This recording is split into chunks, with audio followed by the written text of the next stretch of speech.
Avec la bourse de New York dans moins d'une demi-heure maintenant, on va tout de suite retrouver Grégory Volokin, le président de Mescart Financial Services à New York. Bonjour Grégory, chaque après-midi avec nous avant l'ouverture. Bon, des indices futurs un petit peu mitigés, voire négatifs. On notera que le pétrole là repart assez nettement à la baisse puisqu'on doit reculer de pas loin de 4% sur le brut léger américain. Est-ce qu'il y a une explication particulière, Grégory ? Oui, je crois. On peut trouver une ou deux explications. La première, on en parlait déjà la semaine dernière, c'est cette grève qu'il y a dans les raffineries aux États-Unis. Cette grève maintenant atteint pratiquement 20% du personnel des raffineries. Donc les raffineries n'ont pas du tout stoppé leurs activités, mais c'est la crainte que tout d'un coup, une ou deux raffineries s'arrêtent. Alors ça veut dire quoi? Ça serait un acheteur très important de moins sur le marché du pétrole. On est déjà en surproduction aux États-Unis. Les inventaires continueraient à monter, donc la baisse. Et puis on parle aussi de la reprise de la production en Libye, mais en fait, qui dit reprise de la production en Libye cette semaine, dit arrêt de la production en Libye peut-être la semaine prochaine. Donc c'est peut-être moins fondamentalement important. Bon, il y a pas mal d'actualités aujourd'hui. Alors il y a un deal dans la pharmacie, on aura l'occasion d'en reparler avec vous Grégory, puisqu'on vous retrouvera après l'ouverture de Wall Street. On peut dire un mot aussi de l'investissement d'Apple en Europe, parce que c'est quand même assez significatif, près de 2 milliards de dollars. C'est pas tous les jours qu'une entreprise américaine, là en l'occurrence, investit 2 milliards en Europe. Oui, on a quand même beaucoup critiqué les entreprises américaines pour essayer par tous les moyens d'éviter de payer des impôts. Elles sont souvent donc localisées au Luxembourg. Mais là, vraiment, il faut noter 1,9 milliard, c'est très très important comme investissement. Ils vont évidemment construire des grandes surfaces pour loger leurs ordinateurs. Il va y avoir beaucoup d'employés. En fait, c'est quelque chose qui est très favorable pour l'économie irlandaise. Donc, à vrai dire, il y a aussi un côté très positif du succès et de l'énormité de ces compagnies américaines et de leurs activités en Europe. Bon, Apple qui va construire effectivement 2 immenses centres de données, un en Irlande et un autre au Danemark. Et puis ce deal dans la pharmacie, là, même si on peut y revenir en détail un peu plus tard, juste d'un mot, là, c'est le Canadien Valeant. Alors on se souvient de Valeant qui avait échoué à racheter le fabricant du Botox et qui s'est donc rabattu sur une autre cible. Oui, alors il y a toujours une raison industrielle, c'est d'acquérir des nouveaux médicaments. Dans le cas de Salix, c'est surtout un médicament contre la diarrhée du voyageur, c'est quelque chose que tout le monde connaît, mais c'est surtout des raisons, je dirais, fiscales. Il faut se souvenir, on en parlera peu. En fait, Valeant était une compagnie américaine qui s'est relocalisée au Canada pour payer des impôts bien inférieurs. Bon voilà donc Valeant qui rachète Salix. Merci Grégory, on vous retrouve donc après l'ouverture pour suivre avec vous l'évolution de la bourse de New York. Ouverture attendue un peu mitigée. Nous en Europe la séance est plutôt calme et positive pour la plupart des grands indices. Le CAC gagne 0,35% autour de 4. Dans le rouge, après une vingtaine de minutes de cotation, on va retrouver Grégory Volokin sur place, le président de Mescart Financial Services. Grégory, on vous retrouve après l'ouverture. Alors avec un deal quand même qui fait l'actualité chez vous, je parlais des petites biotech qu'on a à Paris. Il y en aura d'ailleurs une bientôt cotée au Nasdaq, un Selectis qui fait une demande de double cotation aujourd'hui. Là, on parle de la pharma plus traditionnelle avec un gros deal. C'est le Canadien Valeant qui a enfin, semble-t-il, trouvé une cible et réussi une opération d'acquisition. Oui, c'est une grosse opération puisqu'on parle de plus de 10 milliards de dollars. Il apparaît que les deux boards sont d'accord pour cette transaction. Alors il faut un peu rappeler Valeant pourquoi ils le font et quel est un peu l'historique de cette compagnie. C'est une compagnie qui vraiment croît par acquisition et la première acquisition qu'ils avaient faite était une compagnie canadienne qui s'appelait BioVel. Mais à ce moment-là, ce qui est intéressant, c'est que Actavis était une compagnie américaine. Donc en se délocalisant au Canada, qu'est-ce qui se passe?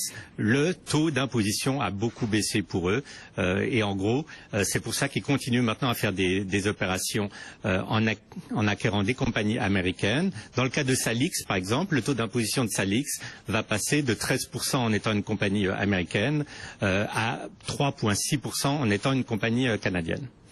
Bon voilà pour ce deal dans la pharma. On peut redire un mot aussi d'Apple. Alors là, toujours au plus haut, Apple avec de nouveaux records au-delà de 130 $, capitalisation autour de 750 milliards de dollars désormais pour Apple. Bref, beaucoup d'argent dans les caisses également et donc la possibilité de financer assez facilement quelques investissements en Europe et c'est le cas aujourd'hui, Grégory.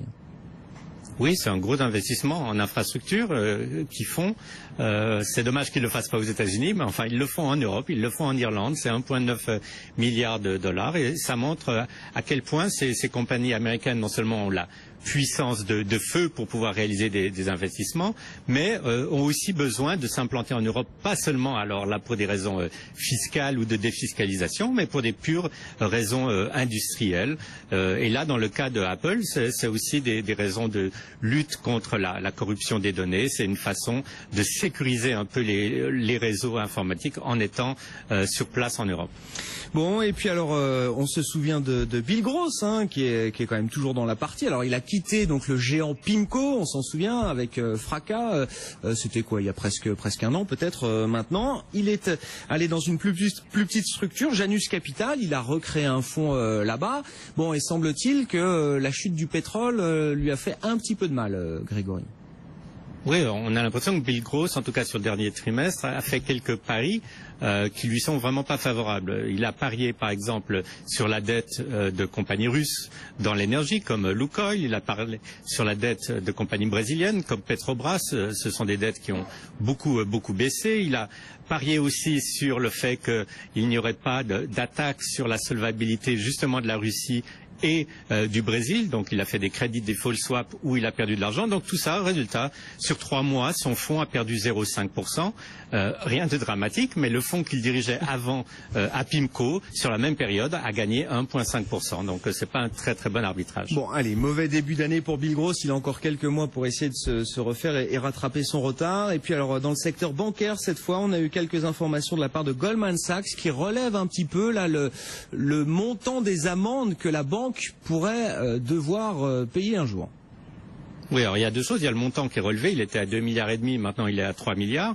Mais dans ce document qu'ils ont filé, le 10K, on voit surtout qu'en fait ils sont alors assiégés en fait par le département de la justice sur plusieurs secteurs d'activité, que ça soit sur l'activité des CMBS, donc des produits qui dérivaient des hypothèques qui étaient dans les années 2008 qu'ils ont vendus, mais aussi sur le marché des changes, aussi sur le marché des taux d'intérêt et même sur le contrôle du risque en interne. Donc ils ont vraiment plusieurs fronts sur lesquels ils doivent se battre et ils estiment qu'ils pourraient donc devoir payer jusqu'à 3 milliards de dollars d'amende. C'est pas très encourageant. Je dirais pas seulement sur les finances de Goldman Sachs parce que ces finances sont extrêmement solides, mais surtout je dirais plus sur l'éthique de leur business. Bon, et puis alors ce qui va faire l'actualité de la semaine, il y aura pas mal de statistiques, la deuxième estimation du PIB américain du 4e trimestre en fin de semaine, et puis à partir de demain, les traditionnelles auditions de Janet Yellen devant le Congrès. Donc ça commence demain devant la commission bancaire du Sénat et puis rebelote mercredi devant la commission bancaire de la Chambre des représentants. Donc c'est vraiment demain que c'est peut-être le jour le plus important. Elle est vraiment attendue au tournant, semble-t-il, par les parlementaires américains, là, qui ont beaucoup de critiques à lui faire sur le fonctionnement de la Fed, le manque de transparence, le rôle du régulateur superviseur. Enfin, ça a l'air assez lourd là. Oui, ça va être en fait une Janet Yellen un peu assiégée. Les questions ne vont pas être forcément très sympathiques. Ce qu'on sait, c'est qu'en fait, de plus en plus, aussi bien les républicains que beaucoup de démocrates aimeraient avoir plus de contrôle sur la Fed. Et surtout, la première question qu'on va lui poser, à laquelle évidemment elle ne répondra pas, c'est « Mais alors, pourquoi est-ce que vous ne remontez pas les taux d'intérêt alors que l'économie va vraiment mieux aux États-Unis, que le marché de l'emploi s'est tellement bien amélioré pourquoi elle ne va pas répondre à cette question? C'est que, en fait, la grande crainte de la Fed, ce qu'on a vraiment vu dans les minutes qui ont été publiées la semaine dernière, c'est surtout d'effrayer un peu les marchés et les marchés financiers. Donc, on peut s'attendre à un discours non seulement très prudent, mais surtout elle va essayer de souffler le chaud et le froid. D'un côté, l'économie va bien, de l'autre côté, on a de la patience, mais on est vigilant. Enfin, il y aura sûrement pour faire plaisir à tout le monde. Bon, en tout cas, de plus en plus d'investisseurs américains et des grands noms là semblent s'intéresser plus à l'Europe désormais qu'au marché américain. Alors c'est ce qu'on appelle un peu la smart money, hein, ces grands noms de l'investissement. La Warren Buffett qui rachète une ETI, une entreprise de taille moyenne en Allemagne, donc dans le secteur des équipements pour moto. Bon, c'est un petit deal évidemment pour Warren Buffett, mais ça montre bien quand même qu'il y a de l'appétit et il dit qu'il y a des possibilités terrifiques, alors exceptionnelles en anglais, ça veut dire pour les investisseurs américains en Europe. Il en est convaincu aujourd'hui.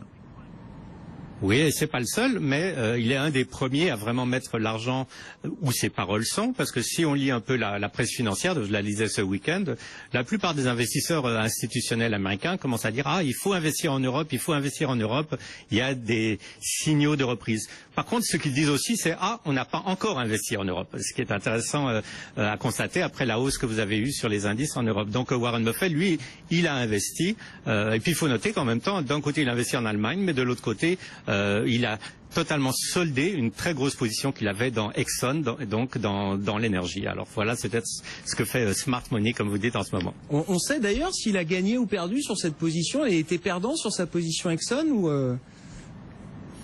Je ne connais pas un Warren Buffett perdant, mais là vous me posez une colle. Alors je vous répondrai demain. Il faut vraiment que je regarde son cours d'achat sur cette position. S'il l'a eu assez longtemps, c'est difficile à dire comme ça. Mais je vais regarder ça pour vous. Bon, on le saura peut-être aussi à la publication des résultats de Berkshire, puisqu'il publie évidemment, c'est une société cotée. Merci beaucoup Grégory. Grégory Volokin, le président de Mescard Financial Services.